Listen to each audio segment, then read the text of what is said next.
welcome in Tyler Smith from the Hoosier.com. And it's these last two spots for Indiana taking a bit of time to fill. Part of that is because I think a lot of the guys that it looked like that they had are balking, wondering about playing time, because Indiana has brought in a lot of talent, not just bodies, talent. And that it makes it maybe more difficult to fill those final two spots than had it was anticipated. Yeah, that's definitely part of it. Also, the portal just closed as far as who can enter it yesterday. So there's still, that element to it. And now they can really go after these final two spots. Been a little more quiet lately, but you can understand why. I know in the case of Elijah Malone, really loved his Indiana visit. Indiana was in his top three. Felt like Colorado was the best chance to start and play more. So that definitely impacts these guys' decisions at this point. But at the same time, Indiana probably still has some good offers and the ability to be part of a rotation of a team that looks pretty good on paper. Yeah, I mentioned earlier Indiana's latest delve into reaching out to someone new was Langdon Hatton, a kid transfer from Bellarmine out of which is in Louisville, that just made the transition to Division I a couple of years ago, formerly a Division II powerhouse. And he's actually from Georgetown, Indiana, originally, which is just outside of New Albany there in Floyd County. But he went to North Harrison High School, and I'm sure that playing at Indiana would be an absolutely dream for a guy like that, who probably never imagined that something like that could happen. Yeah, it'd be interesting. I would not be surprised if at least one of these two spots, is kind of filled with, either someone like that or a name that has not really surfaced yet. Because I feel like Indiana's talking to a lot of people, some that's been reported, some that hasn't. And, there's still hundreds of names of guys that have not committed yet. So should be interesting. I've wondered about the guy, Miller from Florida State as a big from Spain. Of course, the Ukrainian big man that we've talked about on the show. And then obviously the who knows if the Hoosier hitman himself has an opportunity to come. So those are some of the names we've heard. But I won't be surprised if a name kind of surfaces out of nowhere here in the next week or two.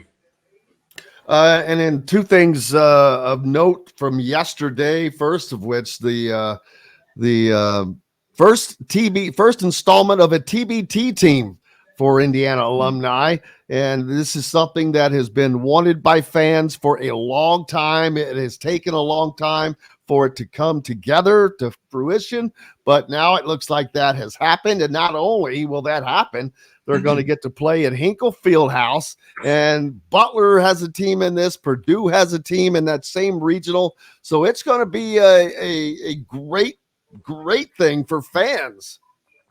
Yeah, I'm incredibly excited. I mean, this tournament's been going for about 10 years. Indiana finally with this team entering.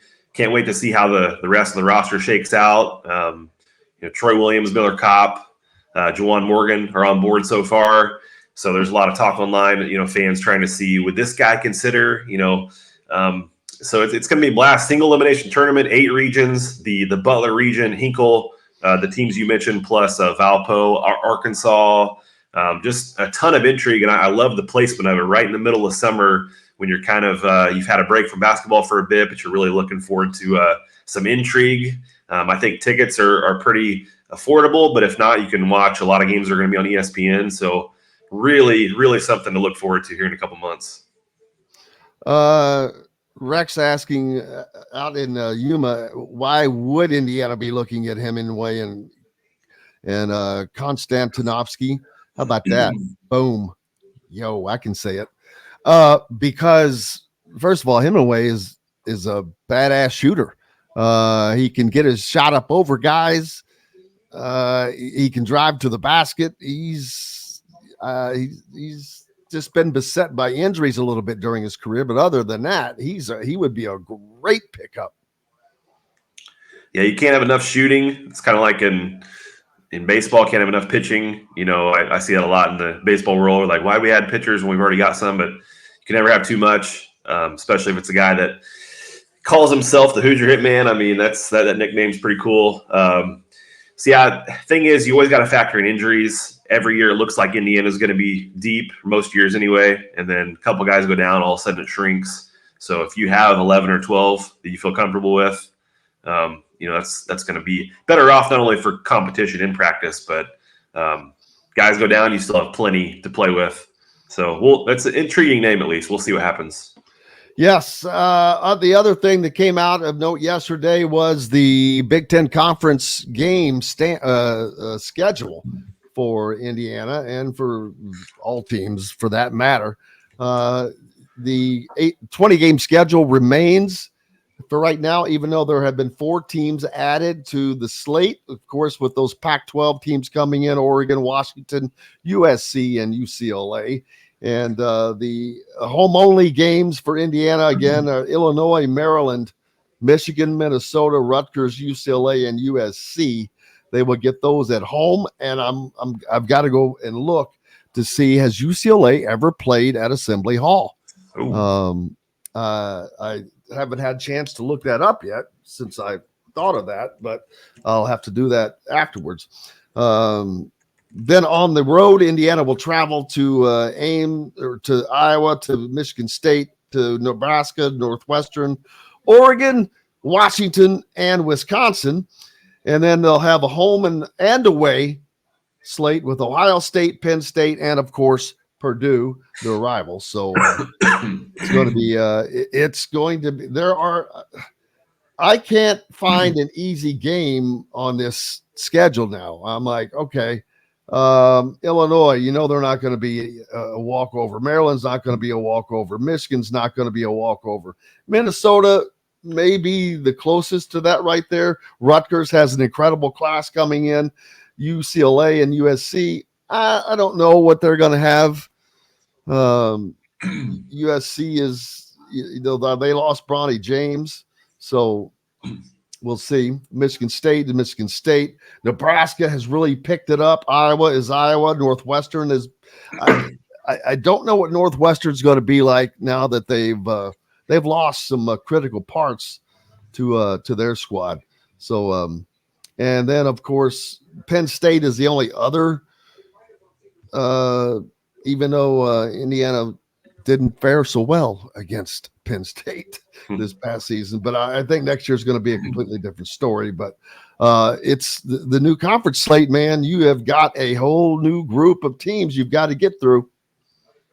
Yeah, that first year especially is going to be crazy, getting used to the 4 new teams, and you know, it's only playing 3 teams twice. And also, I just looked it up. UCLA has played at Indiana twice, 1941 and 1956, prior to the construction of IU's Assembly Hall. So that's pretty. But not in Assembly Hall. Yeah, 1956, prior to construction of Assembly Hall. So yeah, Assembly Hall opened in 1971. So yep. First time in the hall. That'll be something. Looking forward to that, and looking forward to seeing Indiana go back out and play in Pauley Pavilion. Yeah, there you go, Joey. Bill Walton at Assembly Hall. Can you imagine that? Oh boy, that would be something. Yeah. So but there is the possibility to get a Bill Walton call maybe on the return trip. Who knows? Yeah, we shall see. But it's going to be an interesting season. It's going to be an interesting summer, as we talked about. We were both out at the Indiana Jam Fest last week and saw 3 of Indiana's top targets playing in Braylon Mullins, Trent Sisley, and Malachi Moreno. And that is, there you go. That David confirms that UCLA has not been to Bloomington since the 56-57 season. So that was well before the advent of Assembly Hall. But the AAU season is deep underway. They are at Birmingham. That squad is at Birmingham, Alabama this weekend. They're 8-0 so far. in the on the AAU circuit, and see if that can continue. Gigantic weekend coming up in Indianapolis, the weekend of the 17th and 18th, I believe, as there is going to be all kinds of things going on and there is also a Rivals football camp that weekend. So holy smokes, you want to talk about busy. It does not stop. And I'm looking forward to it to stop. And I'm not going to lie, this has been busier than during the season. Yeah, a lot going on, and especially even just the landscape of college basketball with how exciting people can say what they want about the portal. A lot of good arguments both sides, but one thing it does do is allow intrigue all the way through middle of May with news and excitement. So that's something that's definitely different. But those three kids that you mentioned, it's a joy to watch being on the same team. All three really good players, really good kids. So got to be high priority for Indiana and other schools. Just super impressed by those guys and their composure, even how they speak to us, how they carry themselves on and off the court. A lot of good talent. Hopefully, Indiana can get in there and land at least one, maybe all three. Well, then you've got Jalen Harrelson, who we haven't even talked about. He plays in the EYBL league, and so, but he will also be in action that weekend at Indianapolis. So there will be all four of those. And I've talked about now in the age of the portal, I don't know that you really want to add more than three guys to your roster in an offseason. Four would be the outset. But that would be fine. If Indiana was able to pick up Trent Sisley and Malachi Moreno and Braylon Mullins and Jalen Harrelson, yeah, that's something you're not going to pass up. Yeah, it depends on who those three or four are for sure.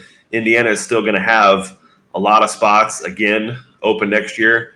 So if they could do kind of a half and half where they're building, top 100 players, some of those guys I think are underrated too. But add some of those, especially guys that know each other, that have played together, and then get the rest from the portal, which will have less players next year with the COVID year thing being a thing of the past. So the portal will shrink quite a bit. It'll still be pretty big, but it'll shrink a little bit next year. So recruiting the portal will change a little bit moving forward. And looking forward to that. I'm looking forward to it being more of a mix is what it should be. And I think that next year for Indiana, that should be the first year where they really do that, where they're able to bring in a number of recruits to blend in with what they already have. Many of the guys that they have brought in this off season from the portal, as a fan, you're going to hope that they're still there, so the Indiana doesn't have to go out and refill that. But they're going to have that many open spots just because of graduation. Some of these guys are one and dones as far as their eligibility left, and then you've got seniors like Anthony Leal and Trey Galloway that'll be gone. So they will have the openings. Yep. Also, from a momentum standpoint, Indiana coming off a rough season. They've hit a home run this offseason with these moves, at least on paper.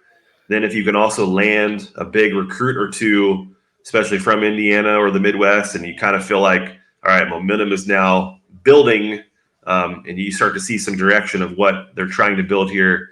That'd be a nice thing for the fans of the program for both those things to happen.